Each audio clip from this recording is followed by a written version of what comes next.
so that they're thinking about it. I mentioned earlier the gluing together. This is where some students get a little confused. And also backwards practicing. How many of you have heard that term? Yeah, that we practice backwards. Now some students think that means I'm going to start with the scale and play. Right, and play it backwards instead of up. Right, but if I'm looking at this, most students are going to get stuck on measure 3 in the right hand, correct? All right, they're going to look at that passage. That's a longer passage. And when you have students playing a passage like that, do you ever notice that they start the passage really well? And then the farther they go, the worse it gets? Right? Very common, right? That we can start things and not end them. Why do you think that happens?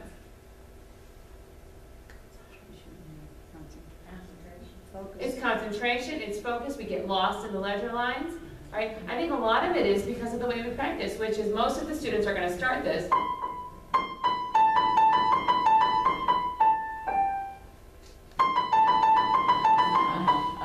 And they keep starting it over again. So I've practiced this passage now 5 times in a row, and I've played the first 2 beats, 16 times, and I've never made it to the end.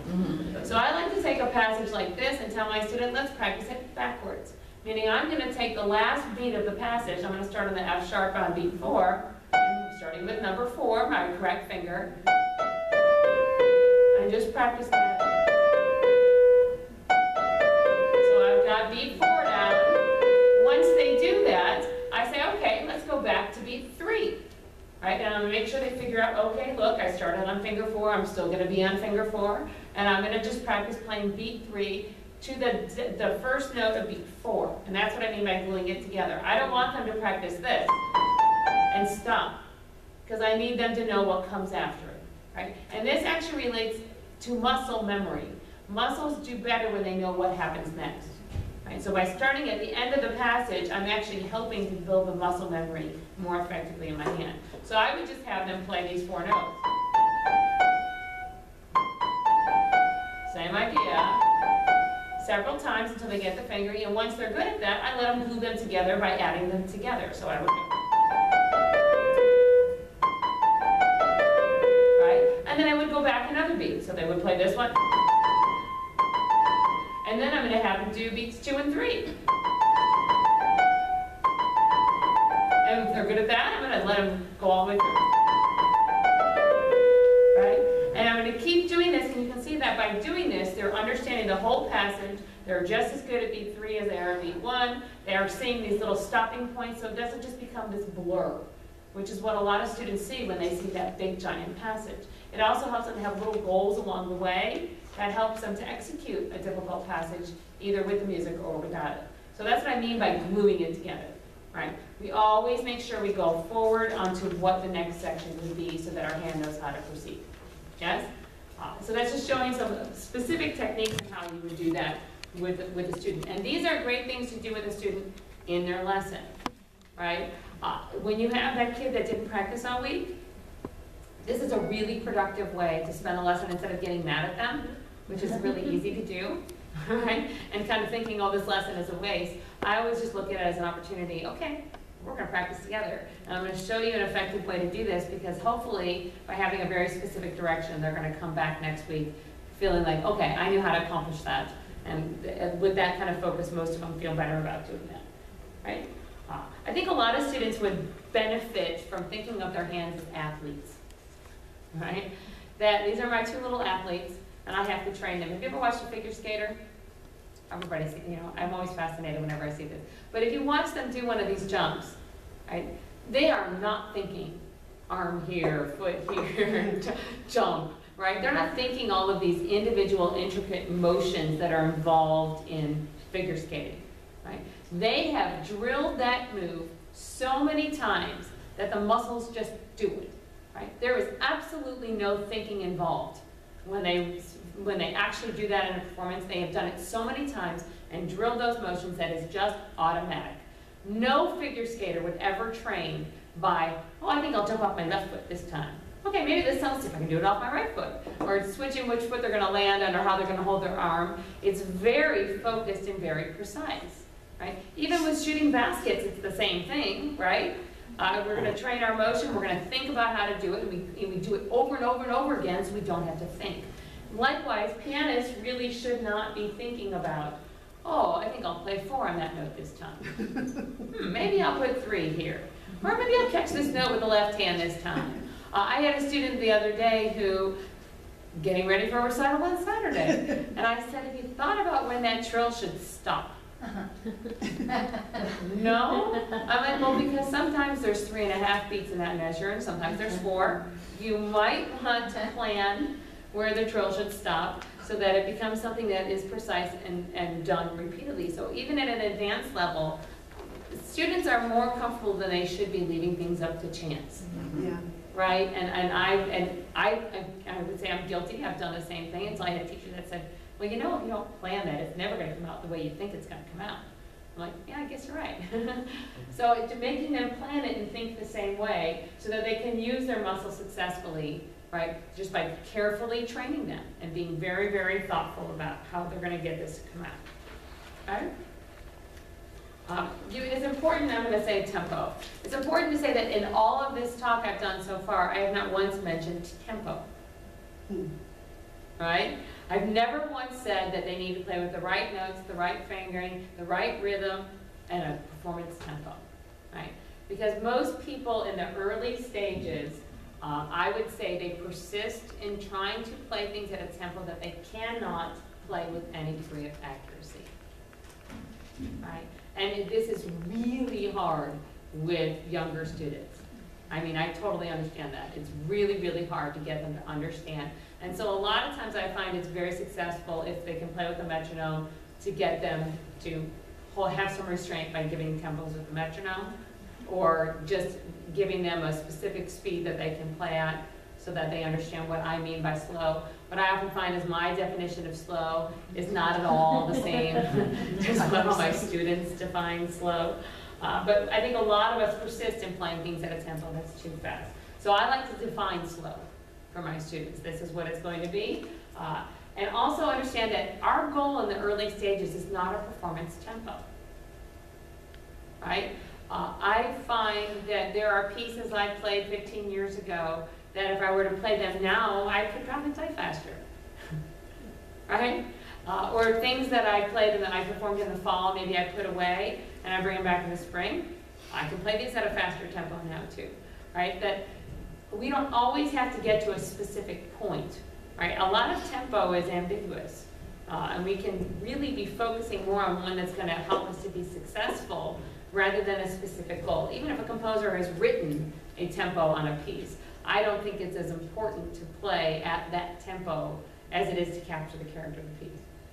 Right? And I can say as an adjudicator, I would much rather say to a student, wow, this was polished, this was beautiful, wonderful balance, I loved your shading and your nuance. As you become more comfortable, you might explore a faster tempo than to say to a student, oh my gosh, right, there are dynamics there, right? The right hand should be louder than the left hand, blah, blah, blah, and give them a list of things, but great tempo, right? Because I'm never going to say that. It's not a great tempo if they can't play it with refinement.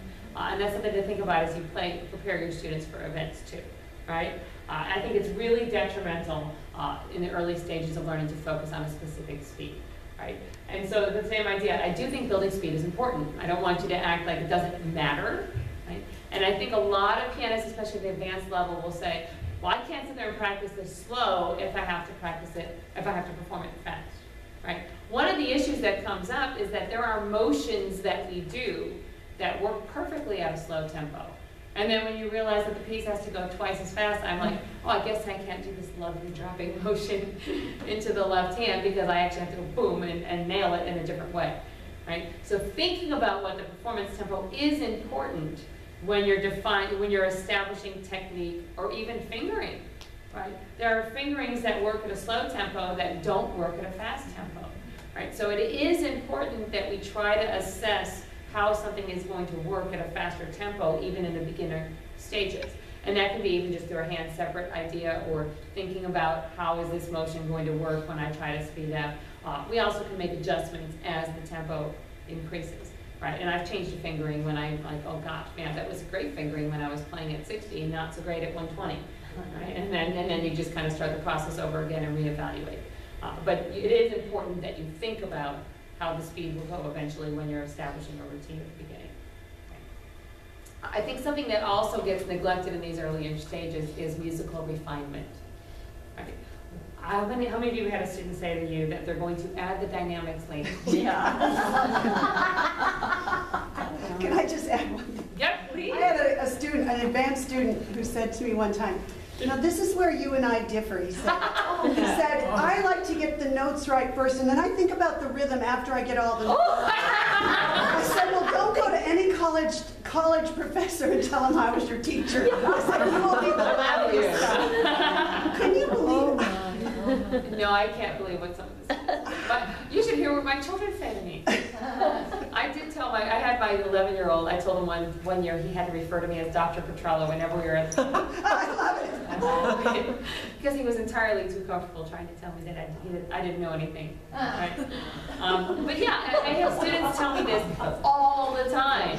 I'm just going to add those later. I'm going to focus on getting the rest of this in place. And honestly, again, as an adjudicator, I can tell you that the vast majority of young students do not play with any level of dynamic contrast. And I know you all are telling them to do it. Oftentimes I get a teacher's score circled 16 times in red, highlighting tape, sticky note, all these things all over there that I know you are pointing them out. You know it's important. But when they get up in front of people, it is the first thing to go, right? And it's not because you're not telling them to do it. I think it's because we're not insisting on it from the beginning, right? We let a student play for too long without any element of expression or any dynamic contrast, and then as we polish the piece, we're like, okay, let's take it up a notch, and let's add the dynamics, or let's try to keep our left hand soft here. But the problem is, at that point, they have trained the muscles, right? They're already trained. So by letting them proceed for months sometimes without those things, we've almost made it impossible. It's an add-on. And so when they're under pressure, they will almost always forget them, right? So I really think this is part of the early stages of learning.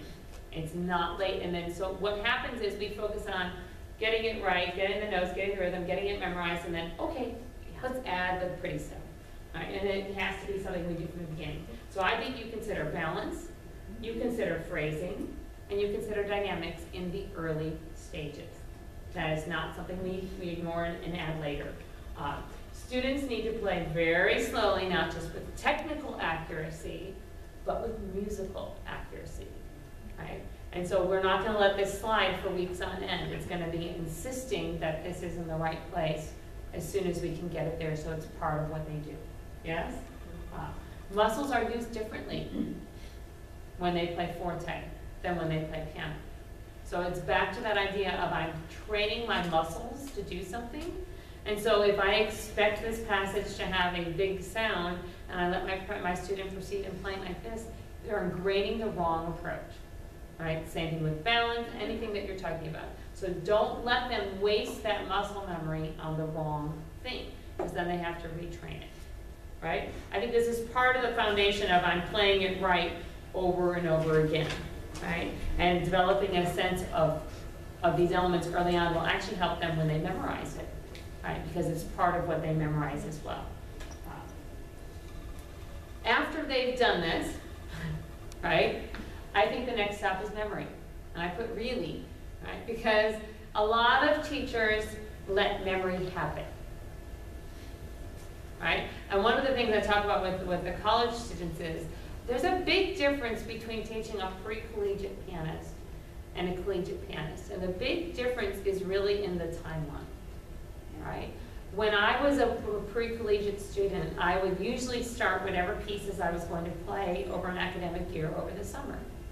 And I would learn all the pieces for my Sonatina Sonata Festival and our awards competition, all the things we did where I was growing up in Chicago, that I would have all the repertoire learned. My repertoire memorized itself. Right? All of a sudden it was like, ooh, I know this. Okay? And I would just play it so many times that I knew it. And so you could do that with a pre-collegiate pianist because the timeline is long. At the collegiate level, I'll often get a student starting at the end of August that I've never worked with before. I have to start new repertoire, and they have until the beginning of December to have 20 minutes of repertoire memorized. And then they have to do that again the next semester.